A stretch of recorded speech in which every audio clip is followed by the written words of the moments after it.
শুভ সন্ধ্যা, শুভ দোল পূর্ণিমা।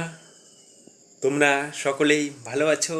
এই মুহূর্তে আজকে দোল পুজো হয়ে গেছে আর দোল উৎসব অনেকে পালন করেছো আজকে, কারণ আজকে আমরা দোল উৎসব বলে থাকি বাঙালিরা, কিন্তু এটাকে বলা হয় বসন্ত উৎসব নাম দিয়েছে।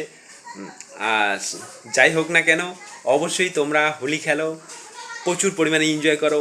আমি সকলের কাছে একটা রিকোয়েস্ট, আমার ভিডিও যারা যারা দেখো অবশ্যই এই রিকোয়েস্টটা আমার রাখবে।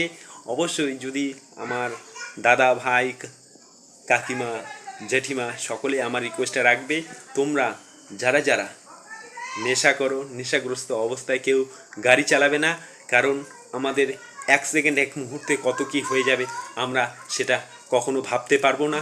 তাই আমার রিকোয়েস্ট, তোমরা কেউ নেশাগ্রস্ত অবস্থায় গাড়ি চালাবে না। অবশ্যই আমাদের ভিডিওটা সকলের কাছে ছড়িয়ে দাও আর প্রচুর পরিমাণে এনজয় করো। হোলি উৎসব, হোলি পালন করো, প্রচুর পরিমাণে এনজয় করো। আমি থাকছি তোমাদের সঙ্গে, সকলের সঙ্গে রয়েছি। আমার এই বার্তাটা সকলের কাছে শেয়ার করে দাও। অবশ্যই নেশাগ্রস্ত অবস্থায় কেউ গাড়ি চালাবে না, রিকোয়েস্ট।